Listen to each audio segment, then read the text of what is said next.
Good afternoon, and welcome to today's program titled, How 3 Health Systems Are Addressing Workforce Shortages with Innovative Strategies. My name is Jeff Connick, and I'm with HealthLeaders, and I will be your MC for today's event. Our program this afternoon will be 60 minutes in length.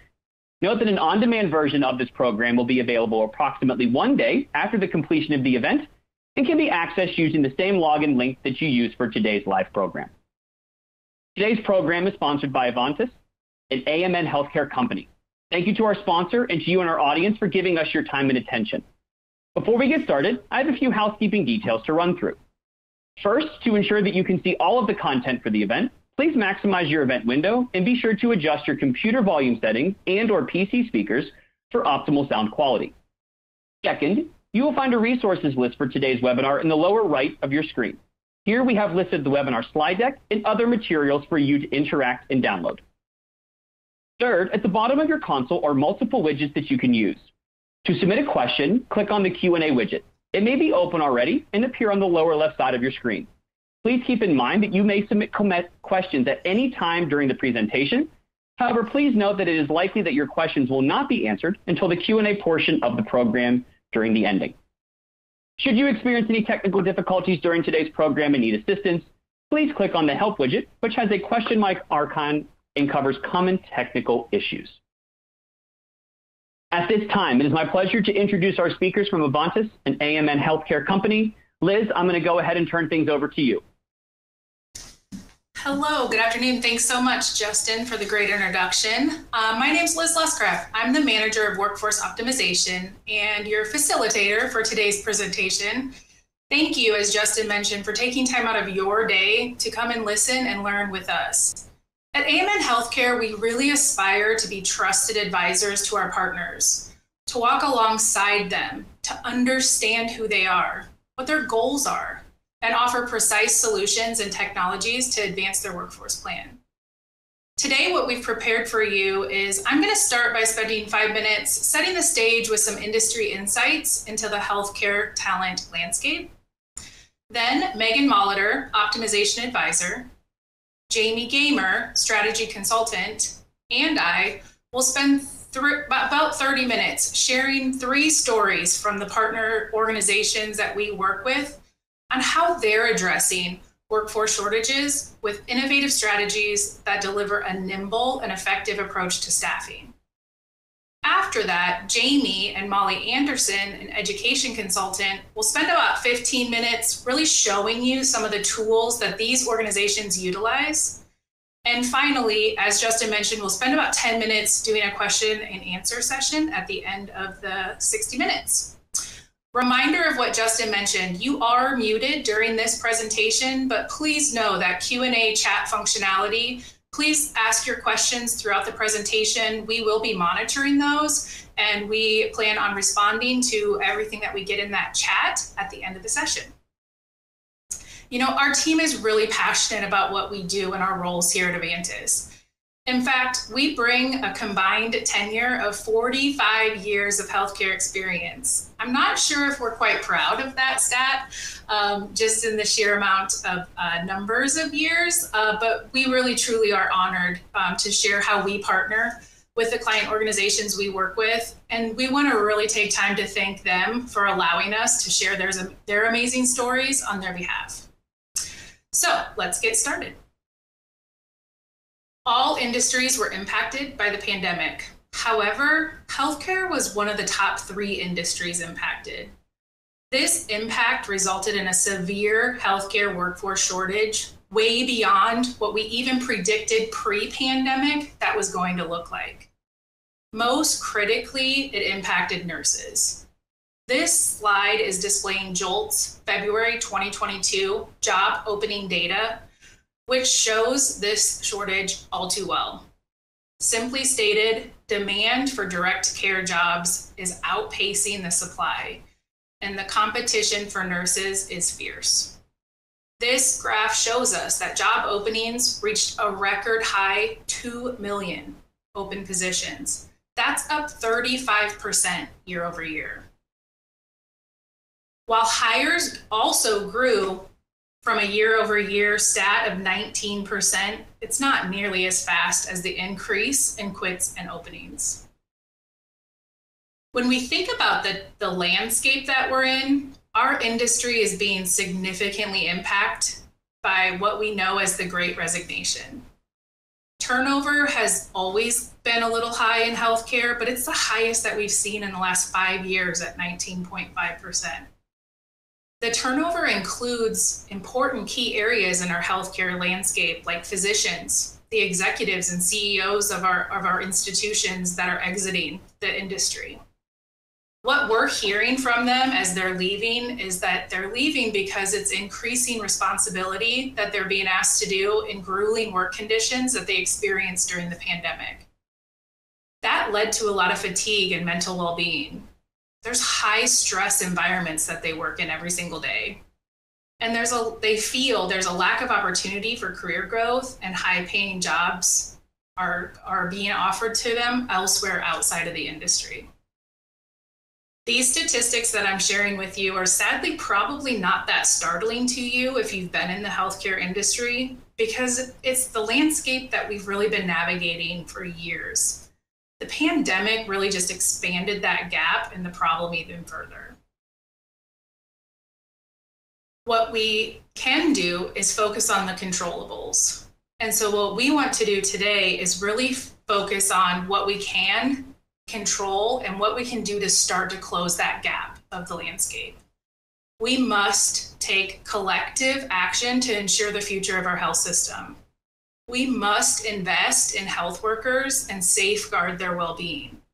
We have to seize this moment to reimagine and innovate so that we can ensure that we're coming together as a collective group between HR, IT, nursing, finance, quality, talent and acquisitions, and really come together so that we can design the new landscape that we want to go into.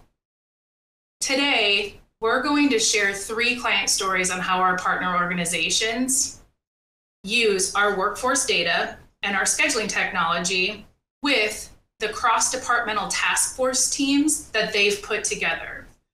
We're going to share with you these tools, the workforce data, scheduling technology. We're their advisors in our partnership, but I don't want to minimize the importance that these organizations bring to the table to put that cross-departmental team together, get in a room and talk about their data so that they can understand what their priorities are and build action plans accordingly. The systems that they utilize with us really allow them to understand and clearly identify what's their supply versus demand trends. They know where their greatest needs are, which units have the largest vacancy rates, and they use this data to prioritize action plans and maximize utilizing the flexibility of their workforce to cover those needs in a cost-effective way while streamlining processes. That workforce data is really their source of truth, meaning when those cross-departmental task force teams come together, they sit around a table and they review this data.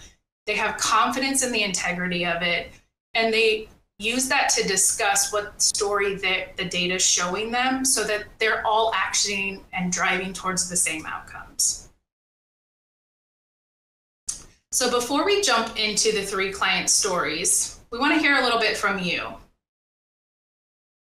So we're going to ask a polling question, and as that pops up on your screen, we want to know from you, does your organization use data to provide insights into what workforce challenges you should prioritize? Yes, no, or you believe that they're in the process of creating that team? We'll give you about 15, 20 seconds to record your response.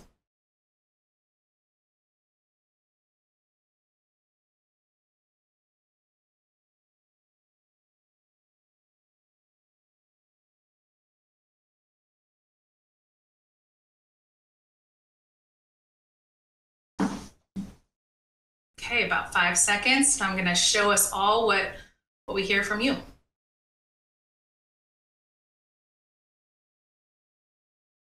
All right, let's see what the audience had to say about if your organization uses data to make decisions. We see that about over half of you are using data to drive prioritized decisions. 33% say not at this time, and we see that about 15% of you are in the process of creating that. Well, we're really excited to move on in the program to these 3 client stories and how they're using data to really drive these innovative strategies and approaches. So at this time, I'm going to turn it over to Megan Molitor and let her share the first story. Thanks, Liz. Hello, everyone. I'm Megan Molitor, and I'm an optimization advisor. So what that means is I partner with executives of healthcare organizations to establish a strategic vision and then a roadmap to get there. So first up, we're going to talk about UAB Medicine. They are located in Birmingham, Alabama. They have 9 locations and about 20,000 employees. They are anchored by the UAB Hospital, which sits directly in the middle of Birmingham. A very impressive fact about UAB Medicine is in 2021, they were named by Forbes one of the best large employers. So like Liz mentioned, UAB is using workforce data to really drive that cross-departmental collaboration, coming together at the same table to identify their opportunities and establish their priorities. Like a lot of organizations out there, they have many goals, and we're really going to focus on 2 of those goals today. First, to attract those RNs that left the organization to go travel throughout the pandemic. And secondly, retain their current RNs that have expressed interest in leaving the organization to go travel. So let's take a look at one of the ways UAB is trying to accomplish those 2 goals.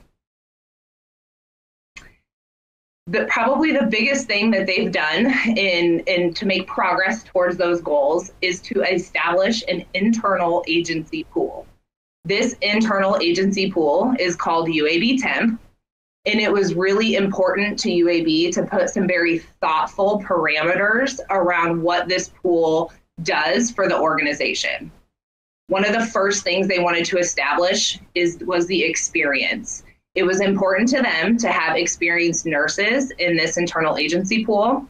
So external candidates that had not worked at UAB previously had to have 3 years of nursing experience to be in this pool.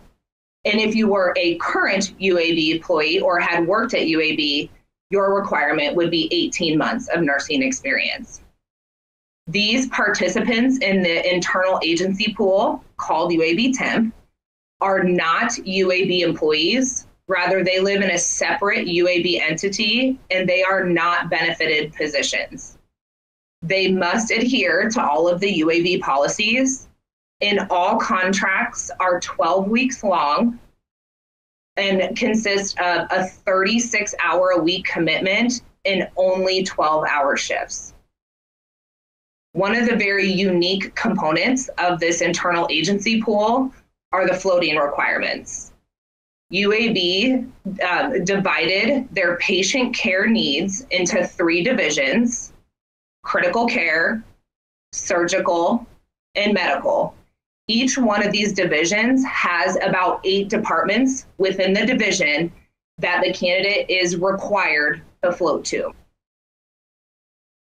This internal agency pool has been a big success for UAB to date. They've had over 500 applications. They've extended 186 offers, and they have retained about 40 candidates that they thought that had expressed interest to leaving the organization to go travel. So with all of those additional flexible resources out in UAB's workforce, they had to really think through the deployment approach. So what you're seeing there is a very high-level representation of their deployment strategy. That top layer are their core resources, those precious resources that work at the department level, and they are, of course, confirmed to their home unit. The second layer that you see, the UAB Temp, or the internal agency pool, they are then confirmed to the unit of greatest need within their competency 2 weeks in advance of the shift. Fast forward to the day of the shift, 2 hours prior to the start time, is when UAB deploys the rest of their deployable resources. And this bucket is largely made up of their system-wide float pool that are UAB employees. So the two goals that we've talked about, attracting back RNs and retaining the RNs that are leaving to go travel, are two big goals for UAB. Like many organizations out there, they're also trying to reduce their reliance on external traveler needs by increasing this layer of the internal agency. So let's see how that's going. What you're seeing up there on the screen are there trends around external agency and travelers and their UAB temp pool. So the top line is their their external agency, and the purple line is the UAB temp. So as you can see, as the internal agency is starting to ramp up, their reliance on traveler needs is starting to decrease. And the hope and the thought and the intention behind the UAB temp pool is that as traveler contracts come up for renewal, they will not need to be renewed, and those UAB temp employees can come in and take over some of those needs. So UAB's strategy to decrease their deficit of workforce shortages really focused on building an additional flexible and nimble layer of resources. So let's take a look at a second organization and see how their strategy differs. Thanks, Liz. So INOVA is going to be the second organization we talk a little bit about today. They are a large healthcare system serving Northern Virginia.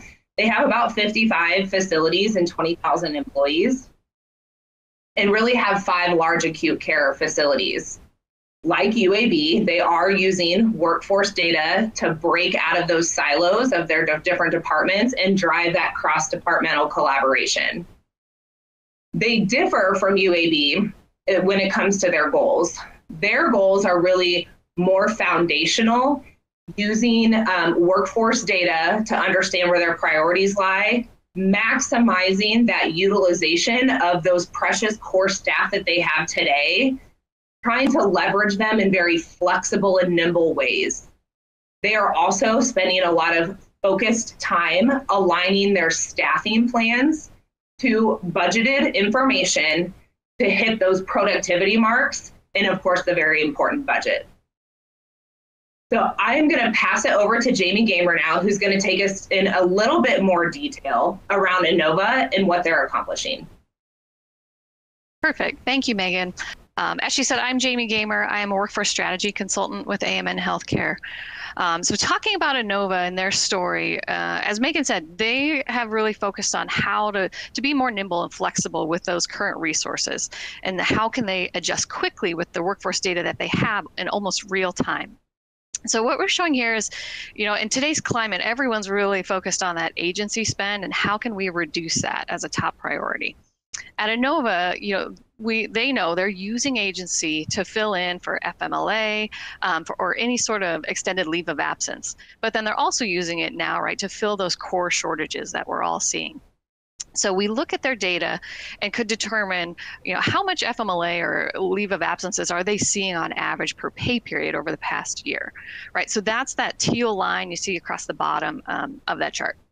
So we know that's really kind of our minimum threshold.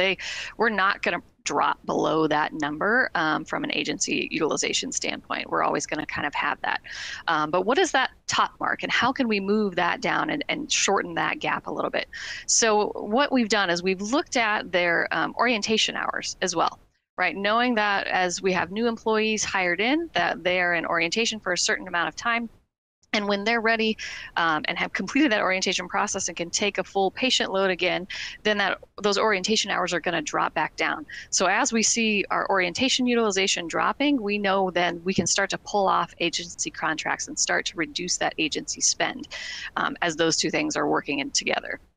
But in order for this to be effective, we have to have that collaboration with HR as they're hiring folks, our nurse educators, that we're accurately documenting those orientation hours within the system so we can track them appropriately, as well as have the data refreshed very frequently so that we can remain nimble and, again, action kind of in real time.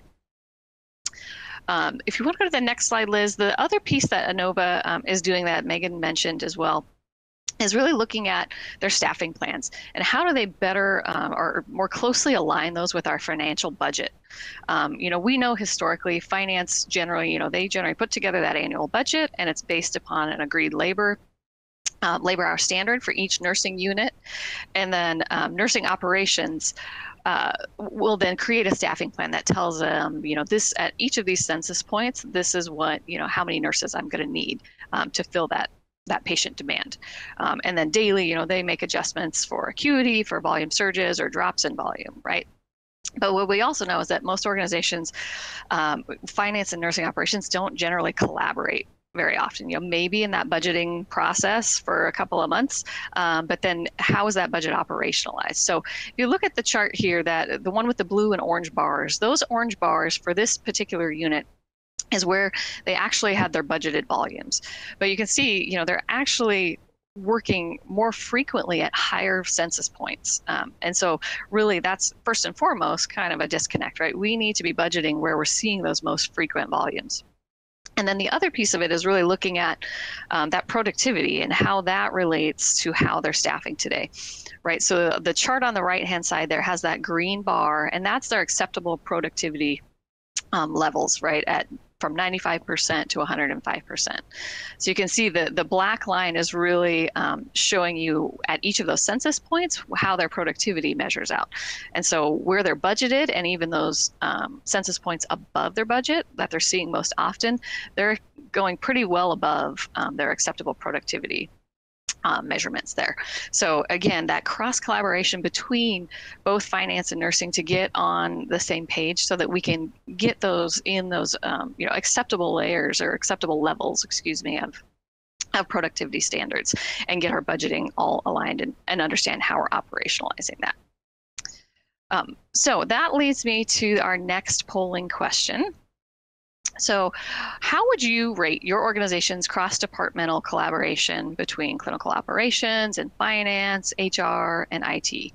Do you think you're at a really good point? You've been doing this for a while. It's pretty streamlined. Are you somewhere in the middle there where it's a work in progress? We've been working on it. We've still got a little ways to go. Or are you haven't started yet, kind of that beginner level that still needs a lot of work yet? I'll give everyone just 30, 40 seconds or so to answer that.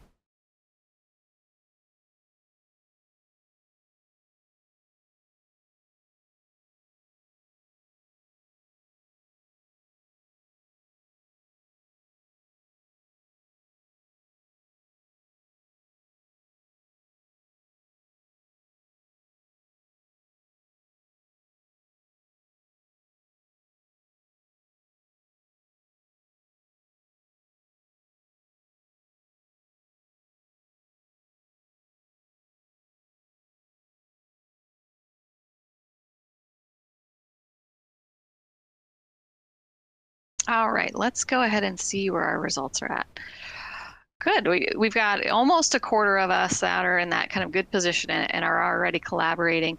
About not quite half of us are it's a work in progress, and then the other about 30% is still kind of in that beginning stages. And that's kind of what we expected to see. It's not an easy task by any means, right? And we haven't had to use that historically, but now more than ever, it's really important that everyone's kind of on the same page and working together collaboratively. So with that, our last client that we want to share our story with you is Temple Health.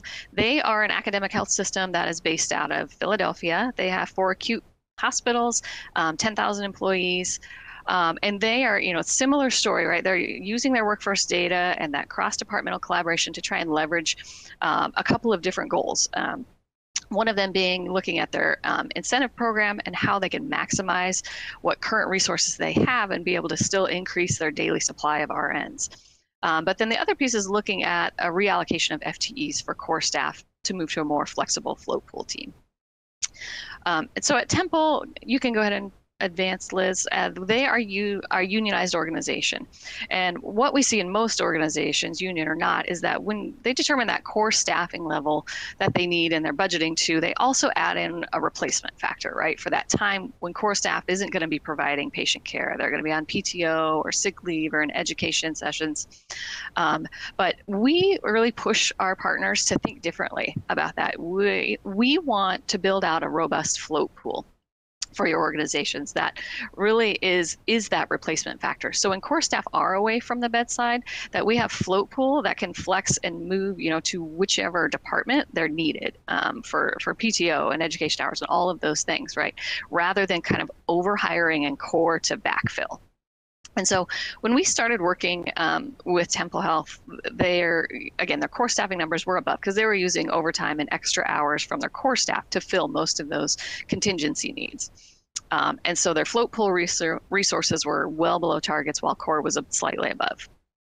This bottom box on the left-hand side, you can kind of see where they're at today. We still have nearly 85 FTEs that we need to add in order to build that float pool up to our utilization goals. But we worked with the nursing operations team, finance, HR, talent acquisition to identify where we had those overages in core and could potentially take open requisitions and shift those into float pool requisitions, right? So in that budgeting process, understanding where that difference was and where we could move those from an acquisition standpoint. And those budgets, they went into effect in July of 2020 for them. And so you can see in the chart in the upper right-hand corner how by May of 2021 and through October, really, they got themselves really aligned right with that target.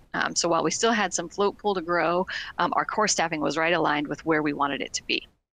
But, like most organizations, they were not immune to the struggle of having, decreased retention of core staff. And so you can kind of see from October on how that gap has now started to grow kind of the other way as we've seen an increase in turnover for those RNs. So with that, I'm going to hand things over to Liz. She's going to show how they were able to utilize the incentive program at Temple to prioritize their scheduling and how to help fill that vacancy that they started to see. Thanks, Jamie, for the amazing insights into Temple's workforce data.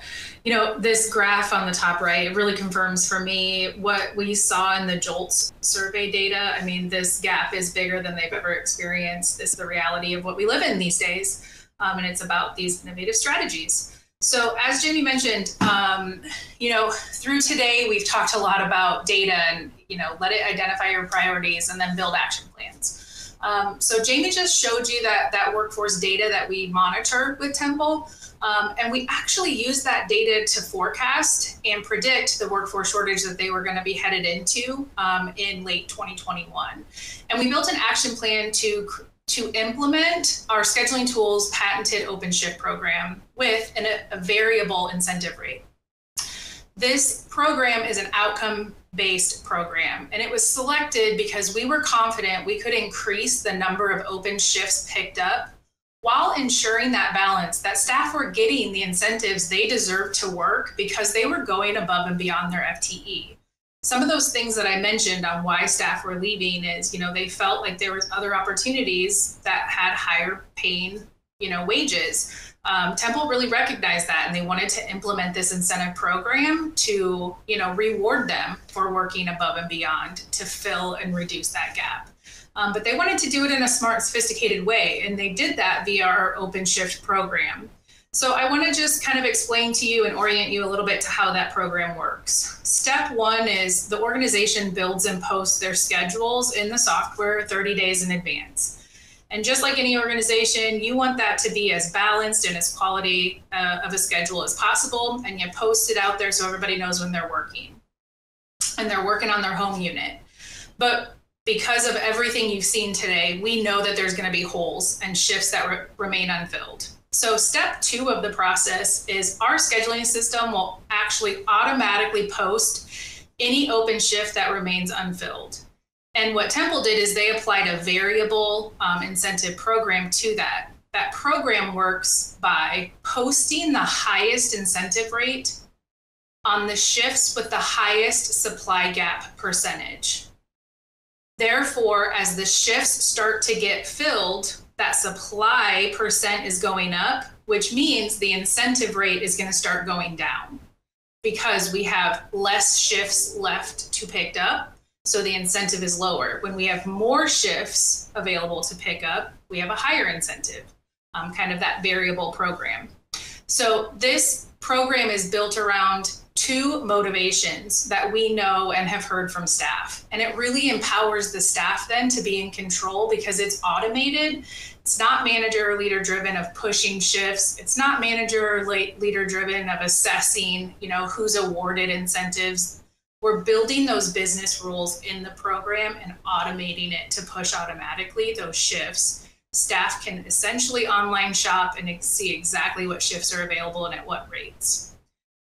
This staff that's money motivated, they like a shift with a higher dollar rate. They typically are picking up those shifts 20 to 30 days before the shift is worked, because once that schedule's posted, that's when we typically see the greatest supply gap percentage.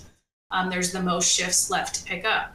However, we also know that there's a lot of convenience motivated staff that they typically pick up 7 to 10 days before the shift is worked, because they want to make sure their schedule can accommodate it, that they can get daycare arrangements, that they're not going to miss anything in their life by picking up that shift. And so they're willing to take a little bit less of an incentive rate and fill those last minute holes that are still open. So based on this concept, let's see how the program worked for Temple. What this graph is showing you is that since the program started in April of 2021, the amount of hours picked up has increased month over month. If you notice with the blue line that kind of cuts up in September, that's when we started to apply incentives. So around that, that was September. It was around the July timeframe that Jamie was meeting with that cross-departmental functional team reviewing workforce data. And we were starting to forecast that the winter and COVID and, the flu season could start to cause shortages. And so we knew that we needed to action. So we inserted the incentives around September, and you can see since then that we've just continued to increase the amount of hours that they've been picking up in that program. So what does picking up additional hours at an incentive rate mean for an organization? The way we measured the success of that program is we used fill rates. And to define what fill rate means, fill rate is just the measure of the ability to fill the demand you're experiencing. For example, if Unit A is calling for 10 RN shifts to be worked, and you fill 9 of those RN shifts, you have a 90% fill rate. So clearly, the higher the fill rate, the better the staffing situation for an organization. As you can see in this graph then, the OpenShift hours are a big component. By increasing those hours, it was a big component that has allowed Temple to average an RN fill rate of 90% compared to what we see as a national average of about 85% in that RN category. That really concludes the 3 client stories that we prepared for you to share some of the innovative ways that our clients are partnering with us to use data to prioritize information and build action plans and innovate how to decrease this gap that's being experienced. We're truly so grateful to partner with the organizations that we do, and we thank them for allowing us the opportunity to share their story on their behalf.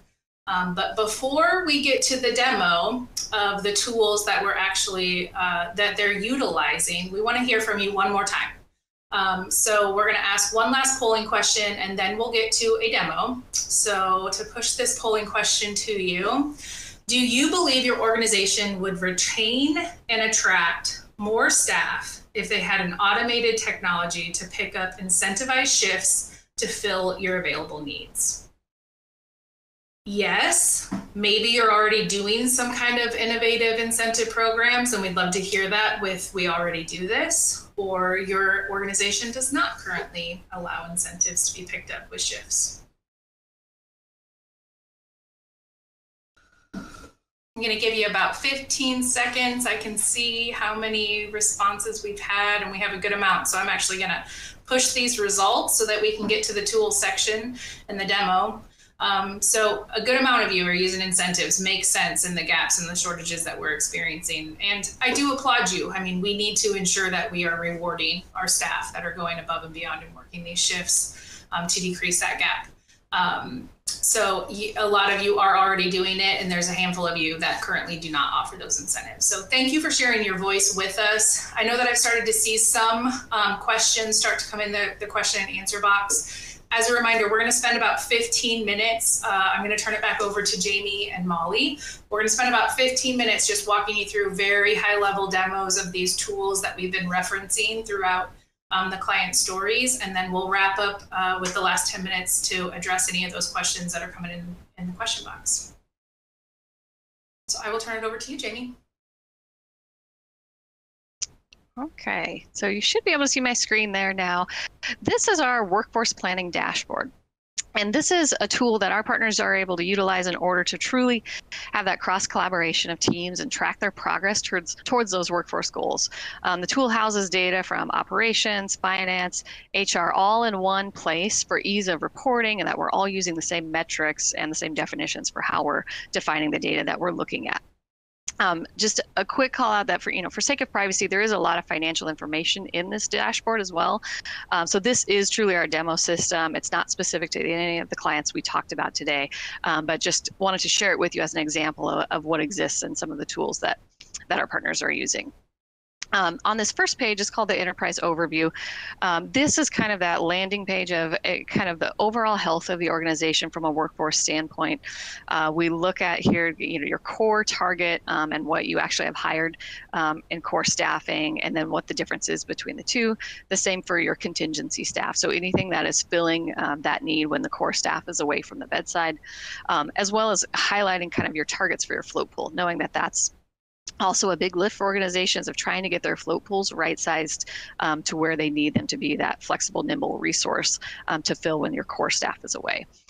So then it gives you kind of your overall net workforce needs on this page. And then off to the right, we do various, tracking based on individual organizations' goals for, turnover and for premium spend and those things. So we can track that quarter by quarter on how they're doing.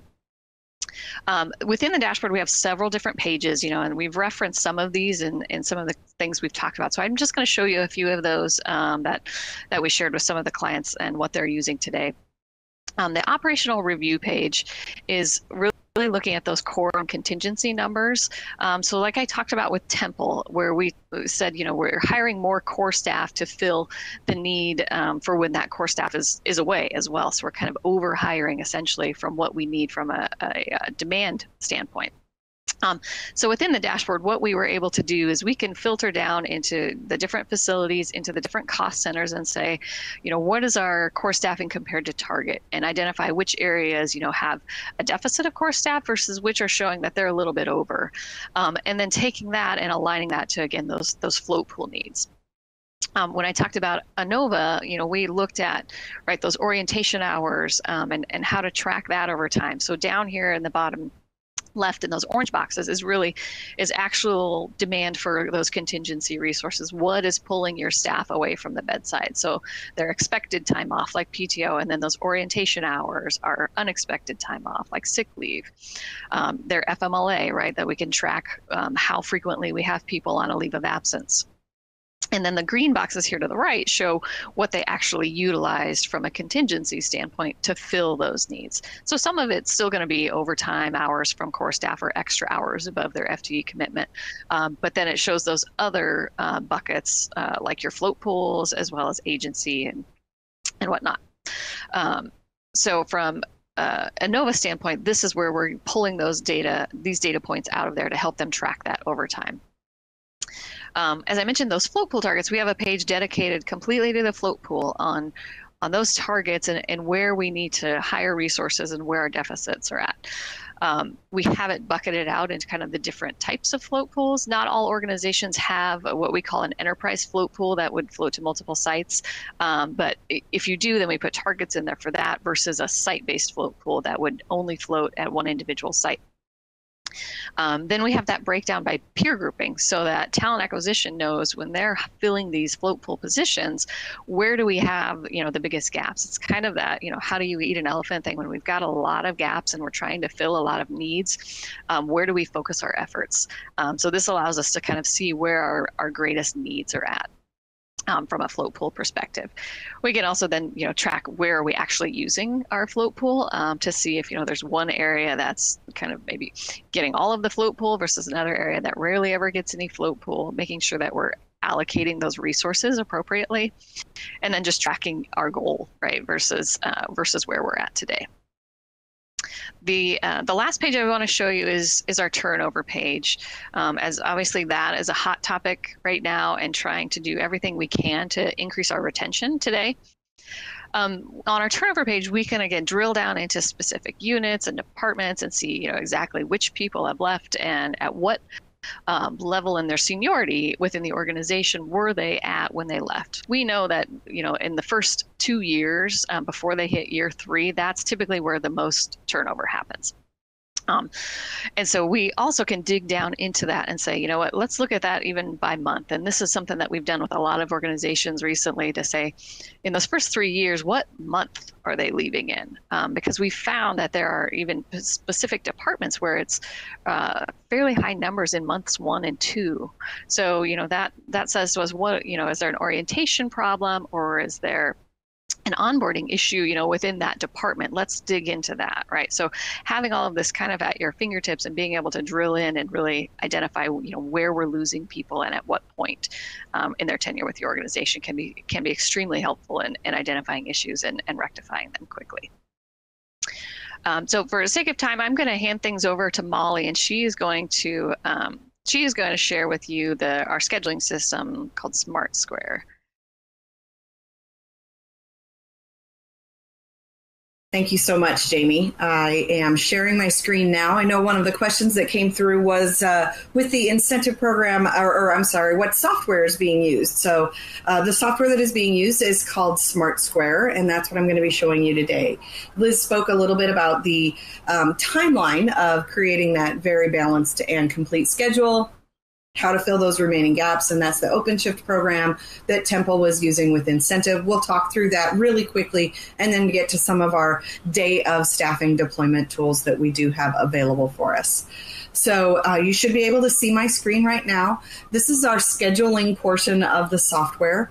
We do have a couple tools I wanted to show you really quickly that make creating that balanced schedule very easy. The first is our balancers.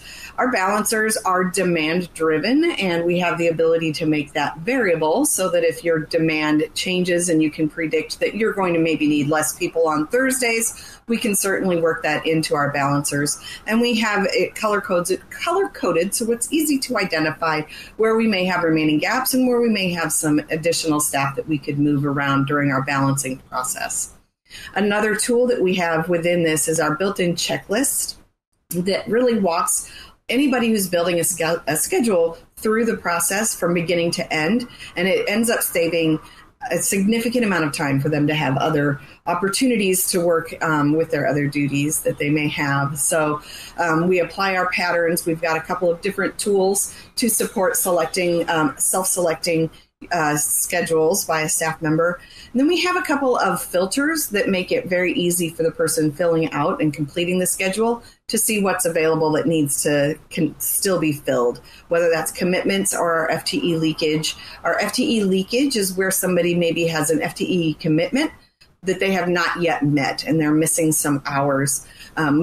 Many organizations think we're good at that. We don't have to worry about that. But when you have this filter, you're able to quickly identify where there might still be some remaining gaps, and it takes those out, and you can see very quickly where somebody might be short of their hours or even where somebody might be a little bit over on their hours. So those are a couple of our scheduling tools that make building out a full and robust schedule easy.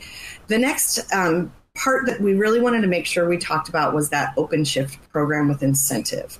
So what I'm looking at now is a staff member's view of their calendar once a schedule is posted, and we want to fill those remaining gaps. So I am looking at a schedule where I can see that I do have, since today is the 14th, I have some available OpenShifts. This is automated for you. So depending on your staff member's profile and their competencies where they're able to work, they're going to see shifts automatically post if there are gaps in the unit schedules for everywhere that person is competent to work. Because the incentive is variable by fill rate, the more gap, the more demand that there is, the higher incentive they're going to see. This is something that can be configured within your organization. I'm going to make that just a little bit bigger. So this kind of illustrates how that would be configured. We can configure a number of different OpenShift groups depending on your staff and their different skill categories, their different FTE commitments. And then what you do is you would be able to designate your minimum and your maximum. And then if we look at this graph right here, we can see that this is our fill rate or our staffing percentage. And when our fill rates are low, we get our maximum incentive offered. And as those fill rates increase, those incentives fall down. So this is all automated behind the scenes by SmartSquare. So when Chris, my staff member, is looking at his schedule, he can see that some of my shifts have higher incentives. That's because the demand farther out is typically going to be a little bit higher. When Chris goes to pick up these shifts, he would simply click on it. And I think Liz mentioned online shopping, and that's exactly what it is. I can look at the different shift times, and my higher incentives are going to be some of those night shifts. Those are sometimes harder to fill, especially on a weekend. And I can see that I actually have some lower demand. Some of those day shifts are actually already filled a little bit higher. So I would simply click on a shift that I'm willing to work. I would finish that. It would add it to my schedule. And because we are incentivizing them to provide that flexibility, their location is going to be TBD or to be determined based on where is this staff member going to make the biggest impact to the organization when it comes time to deploy these resources. As a core staff member, we're definitely going to want to put them into their core unit first. But if there is a demand in another unit and that person needs to be floated, we would certainly have them in a deployable state where they would be able to do that. So speaking of deployment, I did want to come over and show you some of our tools that we have available for making those deployment decisions and making them easy. One of the greatest factors that makes SmartSquare such a useful tool is the ability to have that enterprise-wide view, to be able to come to one place and look at all of those different units or departments that may be able to share resources. So in one place, either a central staffing office, or you might just have a float pool manager, whoever is making some of those decisions can come to one place and start looking at how to shift staff around. So if I'm looking quickly at this, I see that one unit is down one, and I have my, in the RN skill category, my second unit is +1 in RN skill category, and I'm able to identify quickly that Bridget is in a deployable state, so her shift is still showing TBD. So right now I can hover over Bridget and I can see that she does have the ability to work in the main 60 unit. I could quickly go in and move her over, and that way I can confirm her to my main 60 unit, and it will automatically update both of those. So now I have made those decisions quickly and easily in one place. We also have the ability to look at a whole organization at a time in what we call our staffing analysis report. In this report, we're able to see how does staffing look right now, and we're also able to see worst case scenario, if I don't get the deployable resources that are kind of already earmarked and they need to move them to somebody else, how is my staffing going to look if my resources get moved to another department? So we do have the ability with that enterprise view to look at my entire organization at one time. So I wanted to make sure that we do have time left for our Q&A session. We do have some questions coming through. So I am going to stop sharing my screen really quickly. Hopefully that answered a number of your questions. And we can get to those questions now. And so please continue to ask those questions as you think of them.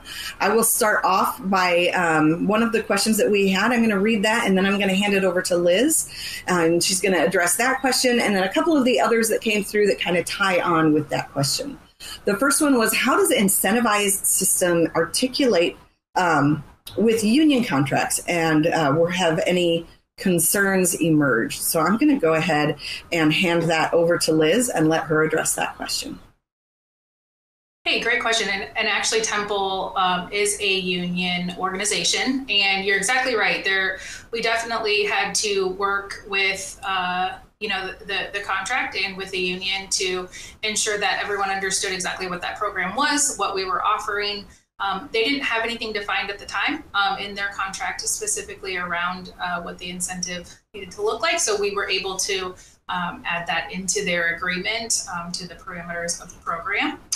So that kind of answers question number one. I mean, as far as staff satisfaction with it, like anything scheduling and staffing in a union environment, there's feedback, but we haven't had any grievances that have been confirmed that violate any of the parameters of the contract to date. So we're very proud of that stat with Temple Health.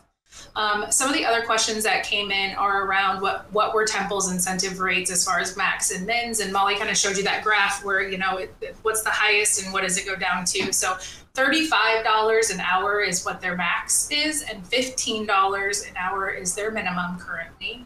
And right now we track monthly what their average is for all of the hours picked up, and they're averaging across since September, if you will, about $26.80 per hour for their incentive rate. I know that there were some questions as well about the incentive for the Temple program about total cost. And by all means, I want to be clear that an incentive program is adding an expense to your bottom line to pay these incentive dollars, but we are also, thinking about the well-being of the staff members that are going above and beyond and working for us. And it was based on feedback of, hey, I'm getting a lot of offers for a lot higher dollars than $25 an hour to go and work at travel agencies and companies. So it is an expense. The nice part about this program is if or when we start to change the landscape that we're in, we can always use the data to help us apply the proper incentive rates for the landscape that they're experiencing. And we've had organizations do that in the past, just not kind of the current market that we're in today. Looking at the questions, I think another question came in around how do these incentives flow into payroll? So this is an automated process. We actually we are not a time and attendance system, but we do connect into your time and attendance system through an interface. And so we actually receive a final payroll file or a final detailed punch file from your time and attendance system. And then we use that file to compare to your business rules. So an example of an easy business rule is if you had a staff member that was scheduled for 4 shifts, they're a 0.9 FTE, they're supposed to work 3 for their FTE, they schedule a 4th shift, and that's an open shift with incentive. So now they have an incentive shift on their profile. One of the business rules you can decide is, do you want to allow them to receive the incentive if they didn't work one of the 3 shifts that gets them to their FTE? And so in this example of 4 shifts, let's say they get called home or they raise their hand to go home early on their 3rd shift that they've worked. And so now they're short 4 hours of their FTE commitment, but they come in and work the 12-hour shift that they picked up in the incentive program. The system is smart enough that it's going to see all of this information in your detailed punch file. We're going to do those calculations for you. We're going to look at your business rules. If they said, you know what, the 4 hours to get to their FTE, we don't want to pay them an incentive, we would take out that money. We would take out that incentive and then just apply the rate to the hours that are incentivized. And then we essentially produce a file that has every employee and exactly how much to pay them for that pay period incentives. And we send that back to the organization and it loads into their payroll system to pay accordingly. Did I miss, Molly, any of the other incentive questions that were out there? I don't see more incentive questions. I do have a question. Where can we get more information on creating an internal float pool? Curious about how often they work, whether they are full or part-time, and eligible for benefits. So that might be a question for Jamie potentially to answer, or Liz, just about the process of creating an internal float pool. Sure, I can take that. We use your own data, right, to understand, again, that contingency demand for how frequent those core staff members are away from the bedside, to understand the size of your float pool. You can set them up in kind of different ways. Internal float pools, generally what we see is they are, employees of the organization, and they're benefited just like anyone else would be. Where we do see a difference sometimes, and this is similar to what Megan talked about with UAB, is sometimes at that enterprise layer where we want them to float to more departments, more facilities is what I mean. Or if we want to treat them as kind of like an agency factor and pay them more, we might create them in a separate IDN and not give them the same benefits, give them kind of minimum benefits, but pay them for that difference, essentially. Then they would typically have set schedules, right, that they work throughout the year. They know what their schedule is. And that frees up some time for your managers and having to constantly be scheduling that staff as well. So there's a couple of different models. Like I said, most commonly those site-based ones are going to be an FTE status for the most part. We'll have some that are PRN that kind of, again, give us that little bit extra leverage to add in resources when we need them or pull them back when we don't need them. And then they would be benefited, and they would live kind of within that one facility and just go to those departments within their scope, essentially. So, and there's more information I'm sure that we could share after the fact too about how to go about setting that all up and building it out.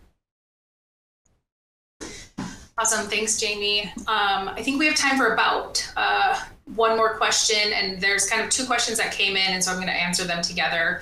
As far as like what size organization would benefit from the products and services that you've heard about today, we typically say about a 200 bed organization, or if you have anywhere from like 15 to 20 units that span kind of those from inpatient nursing all the way through, ancillary support services, medical group practice sites. We do cover the continuum of care in these products and services and support, every industry from surgical centers, acute surgical centers that are outpatient driven, to medical practice sites that some physician owned, some that are under healthcare organizations. And, in those acute facility hospitals, clearly nursing is always kind of a no-brainer or the first to go. But we also do support, those environmental services, housekeeping, labs, pharmacy, all of those ancillary support services in that product and service line as well.